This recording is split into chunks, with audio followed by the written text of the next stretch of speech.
রহমতুল্লাহি ওয়া বারাকাতুহু। আউযু বিল্লাহি মিনাশ শাইতানির রাজীম। বিসমিল্লাহির রহমানির রহিম। আল্লাহুম্মা সাল্লি আলা সাইয়্যিদিনা ওয়া নাবিয়িনা ওয়া শাফিয়িনা ওয়া হাবিবিনা মাওলানা মুহাম্মদ ওয়া আলা আলিহি ওয়া আসহাবিহি ওয়া বারিক ওয়া সাল্লিম। আলহামদুলিল্লাহ, সমস্ত তারিফ ও প্রশংসা সেই মহান আল্লাহ তাআলার জন্য। তারপরে পরে আল্লাহ তাআলা যে নবীজির উসিলায় আমাদেরকে এই বিশ্ব জগতে পাঠিয়েছেন, সে নবীজির ওপরে শত কোটি দরুদ ও সালাম বর্ষিত হোক। সকলে বলেন যে আল্লাহুম্মা আমিন। সাল্লাল্লাহু আলাইহি ওয়াসাল্লাম। অন্যান্য নবী আলাইহিস সালাম গণেরা আমাদের নবীজির উম্মত হয়ে দোয়া করেছিলেন। আমরা দোয়া না করলেও তিনি যে আমাদেরকে মেহেরবানি করে এ নবীজির উম্মত করে পাঠিয়েছেন, সেজন্য আল্লাহর কাছে শুকরিয়া আদায় করি, বলেন আলহামদুলিল্লাহ।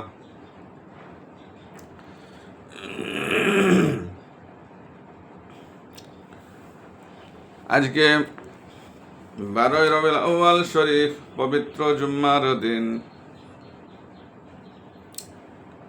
আজকে আমি হযরত আবু আব্দুল্লাহ মুহাম্মদ ইবনে হুসাইন রাহমাতুল্লাহ আলাইহি হুজুরের জীবনী আলোচনা করব সংক্ষিপ্তভাবে।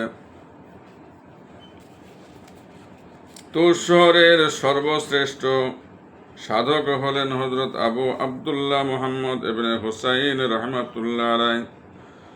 সত্যনিষ্ঠ, প্রেমিক, অলৌকিক শক্তি সম্পন্ন এই সাধক একাগ্র সাধনার জন্য সুখ্যাত এবং আবু ওসমান তিবরি রাহমাতুল্লাহ আলাইহি সহ বহু বিখ্যাত তাপসের সান্নিধ্য লাভের সৌভাগ্য তার হয়েছিল।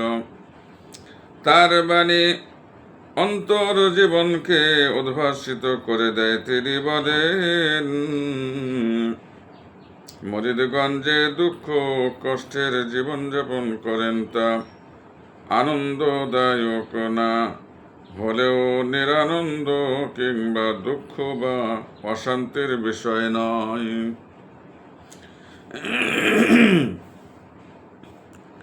2 নম্বর, সুফি সাধকগণ আল্লাহর সঙ্গে নিশ্চিন্তে বাস করেন এবং সংসার বিরাগী তাপসী ত্যাগীগণ নফসের সঙ্গে জিহাদ করে জীবন কাটান।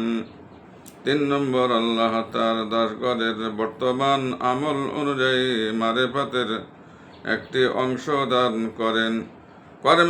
কর্মের পরিমাণ ও মান অনুযায়ী মারেফাতের এমন বস্তু দান করা হয় যে তা বিপদের দিনে প্রধান এক সাহায্যকারী বন্ধু রূপে দাঁড়িয়ে যায়। 4, যে ব্যক্তি যৌবনে ইবাদত থেকে দূরে থাকে, বার্ধক্যে সে নানাভাবে অপদস্থ ও অপমানিত হয়। 5 নম্বর, স্বচ্ছ হৃদয়ে সরল মনে কেউ যদি একদিনের জন্য পুণ্যবান মানুষের সেবা করে থাকে, আল্লাহ তার বিনিময়ে তাকে সারা জীবন বরকত দান করেন। সুতরাং যে ব্যক্তি সারা জীবন কোনো ওলি আল্লাহর খেদমতে কাটিয়ে দেয়, সে যে মর্যাদার কত উচ্চাস্বরে অধিষ্ঠিত হতে পারে তা সহজেই অনুমেয়। 6 নম্বর, আল্লাহর নৈকট্য লাভের অপলক্ষ আল্লাহই। 7 নম্বর, যে ব্যক্তি দুনিয়া ছাড়ে ও উচ্চ পদের আশা পোষণ করে, আসলে সে ভণ্ড ও দুনিয়াদার লোক, সে কিছুতেই সংসার বিরাগী নয়। এখানে শেষ। আল্লাহর ওলিদের জীবনে আপনারা বেশি বেশি পরিমাণে শুনবেন।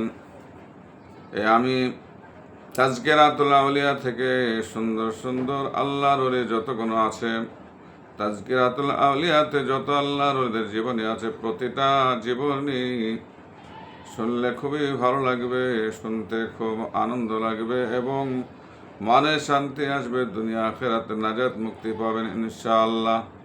আমি এখানেই শেষ করলাম। আসসালামু আলাইকুম ওয়া রাহমাতুল্লাহি ওয়া বারাকাতুহু।